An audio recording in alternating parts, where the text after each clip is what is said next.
Assalamualaikum warahmatullahi wabarakatuh. Perkenalkan, nama saya Mesyatul Maula dengan NIM 20010101040 dari jurusan Pendidikan Agama Islam Lokal D. Baiklah, di sini saya akan membahas tentang karakteristik perkembangan pada masa bayi dan implikasinya dalam dunia pendidikan. Perkembangan masa bayi dibagi menjadi dua tahap, yaitu yang pertama, masa bayi baru lahir atau neonatal pada usia 0-2 minggu. Yang kedua, yaitu masa bayi pada usia 2 minggu setelah lahir sampai usia 2 tahun. Yang pertama itu masa neonatal. Masa bayi baru lahir merupakan periode tersingkat dari semua periode perkembangan. Dilihat dari perkembangan fisiknya. Yang pertama, pada masa ini biasanya terjadi penurunan berat badan akibat kesulitan bayi untuk menyesuaikan diri secara cepat dengan lingkungan barunya. Yang kedua, seringkali terdapat rambut-rambut halus di kepala dan punggung. Yang ketiga, proporsi kepala dengan panjang tubuh kira-kira 1/4. Bandingkan dengan pada orang dewasa kira-kira 1/7. Yang kedua, yaitu perkembangan motoriknya. Secara umum, gerakan bayi baru lahir bersifat secara acak dan tidak menyeluruh. Gerakan tersebut dibagi menjadi dua kategori. Yang pertama, gerakan menyeluruh. Gerakan menyeluruh terjadi di seluruh tubuh bila salah satu bagian tubuh distimulasi. Walaupun gerakan yang paling menonjol terjadi pada bagian tubuh yang diberi stimulasi.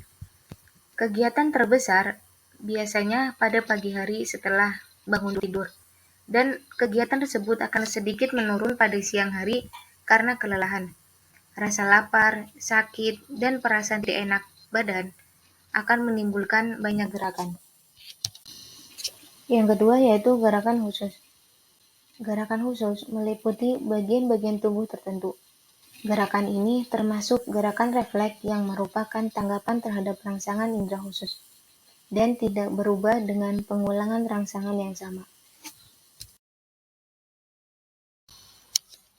Yang ketiga yaitu perkembangan bahasa. Bahasa pada masa ini lebih tepat dikatakan sebagai vokalisasi, yang dapat dibagi menjadi dua kategori, yaitu suara tangis dan suara eksplosif. Yang pertama yaitu suara tangis.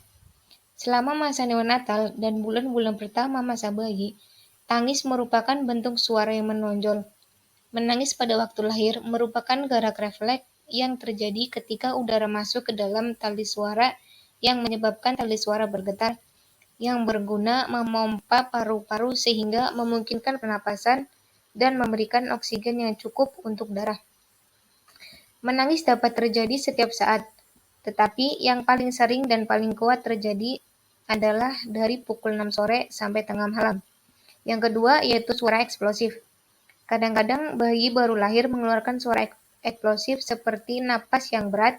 Suara itu merupakan ucapan tanpa arti atau tujuan dan terjadi secara kebetulan kalau otot-otot suara mengerut. Biasanya bunyi-bunyi itu disebut dengkuran. Lambat laun bunyi-bunyi tersebut diperkuat dan berkembang. Yang keempat yaitu perkembangan kesadaran dan emosi bayi. Kesadaran bayi baru lahir masih kabur. Artinya, bayi baru lahir tidak menyadari sepenuhnya tentang apa yang terjadi di sekitarnya. Reaksi emosional pun belum berkembang secara khusus. Reaksi emosional hanya berkaitan dengan keadaan yang menyenangkan, ditandai oleh tubuh yang tenang, dan keadaan yang tidak menyenangkan ditandai oleh tubuh yang tegang. Pembahasan yang kedua yaitu masa bayi dengan usia 2 minggu setelah lahir sampai 2 tahun. Yang pertama yaitu perkembangan fisik bayi. 1. 6 bulan pertama pertumbuhan terjadi dengan pesat. Yang kedua, tahun pertama peningkatan berat badan lebih besar daripada tinggi badan. Yang ketiga, pola pertumbuhan bayi laki-laki dan perempuan adalah sama. Yang keempat, Berat badan bayi usia 1 tahun rata-rata 3 kali berat waktu lahir dan 4-6 gigi susu. Yang kelima, berat otak bayi adalah 1/8 berat total bayi. Yang keenam, pada usia 2 tahun, pertambahan berat otak paling pesat. Yang kedua, perkembangan motorik. Gerak refleks tersenyum muncul pada minggu pertama, sedangkan senyum sosial atau reaksi terhadap senyum orang lain mulai antara bulan ketiga dan keempat. Dalam posisi tengkurap, bayi dapat menahan kepala secara tegak dalam usia 1 bulan. Dalam posisi terlentang pada usia 5 bulan dan dalam posisi duduk pada usia 4 atau 6 bulan. Pada usia 2 bulan, bayi dapat berguling dari samping ke belakang. Pada 4 bulan, dari tengkurap ke samping, dan pada usia 6 bulan dapat berguling sepenuhnya. Pada usia 4 bulan, bayi dapat ditarik ke posisi duduk. Usia 5 bulan dapat duduk dengan dibantu. 7 bulan dapat duduk tanpa dibantu sebentar, dan duduk tanpa bantuan selama 10 menit atau lebih pada usia 9 bulan. Lalu gerakan ibu jari menjauhi jari-jari lain dalam usaha menggenggam mulai muncul pada usia 3 atau 4 bulan, dan dalam usia mengambil benda antara 8-10 bulan. Yang terakhir, pada akhir minggu kedua, bayi dapat memindahkan tubuh dengan cara menendang. Pada usia 6 bulan, dapat bergerak dalam posisi duduk. Bayi bisa merangkak pada usia sekitar 8-10 bulan, menarik diri sendiri ke posisi berdiri pada usia. Yang ketiga, yaitu perkembangan bahasa. Yang pertama, kemampuan mengerti apa yang disampaikan orang lain sudah mulai berkembang pada tahun pertama masa bayi. Sedangkan kemampuan mengutarakan pikiran atau perasaan baru berkembang kemudian. Ekspresi muka pembicara, nada suara, dan isyarat-isyarat tangan membantu bayi untuk mengerti ungkapan rasa marah, takut, dan senang. Pada usia 6 bulan, sebagian besar bayi bisa mengucapkan mama, dada, nana, tata. Lalu pada usia 12-18 bulan, bayi sudah mengerti kata-kata misalnya ibu, bapak, makanan, mainan, bagian badan binatang. Dan pada usia 18 bulan, bayi memasuki tahapan 2 kata, yaitu sudah mulai mampu mengucapkan 2 kata, tetapi masih terpotong.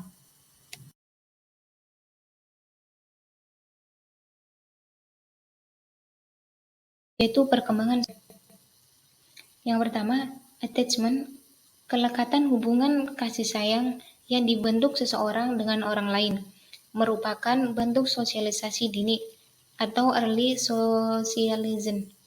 Biasanya, pengalaman pertama sosialisasi bayi adalah dengan ibunya. Pada usia 2 bulan, social period, bayi responsif terhadap manusia.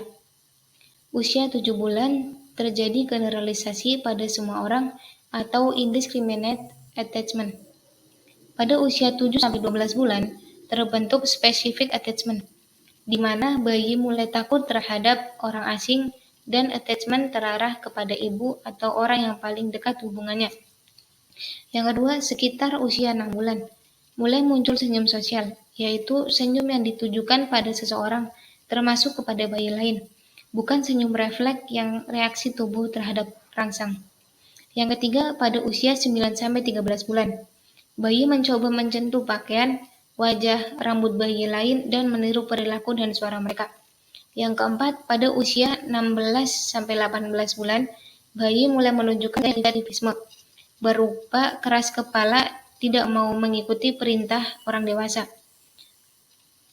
Selanjutnya pada usia 18-24 bulan, bayi berminat bermain dengan bayi lain dan menggunakan bahan-bahan permainan untuk membentuk hubungan sosial dengannya. Yang terakhir pada usia 22-24 bulan, bayi mau bekerja sama dalam sejumlah kegiatan rutin seperti mandi, makan, dan berpakaian.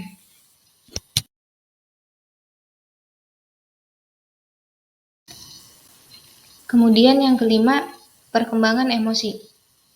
Reaksi emosional bayi selalu disertai dengan aspek fisiologis, seperti menangis dilakukan dengan penuh semangat disertai ekspresi dari seluruh tubuh.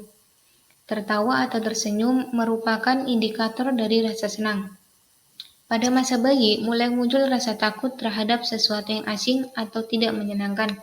Misalnya, takut terhadap orang yang baru bertemu, takut jatuh, takut mendengar suara dentuman yang keras. Kecemasan juga mulai muncul pada masa bayi ini, terutama kalau bayi harus menghadapi situasi baru atau memenuhi tuntutan orang tua.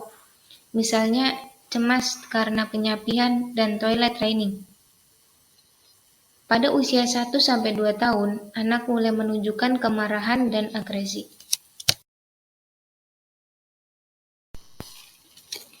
Dan yang terakhir yaitu perkembangan mental atau intelektual. Kemampuan intelektual atau kognitif berkaitan dengan thinking, perceiving, dan understanding. Untuk mengenal lingkungan, bayi menggunakan sistem penginderaan dan gerakan motorik. Namun, karena saraf-saraf otaknya belum matang, maka pengenalan terhadap lingkungan tersebut, berpikir, mempersepsi, memahami lingkungan seringkali tidak logis dan tidak realistis. Pembahasan yang terakhir yaitu implikasi dalam pendidikan, yaitu mudah tidaknya bayi bernapas saat setelah lahir akan mempengaruhi penyesuaian diri. Yang kedua, bayi membutuhkan perawatan dan pemberian kasih sayang. Yang ketiga, lingkungan perlu memberikan rangsangan motorik yang kontinu untuk membantu perkembangan motorik kasar dan motorik halus. Yang keempat, pemberian afeksi kepada bayi lebih penting daripada harus memaksa bayi untuk melakukan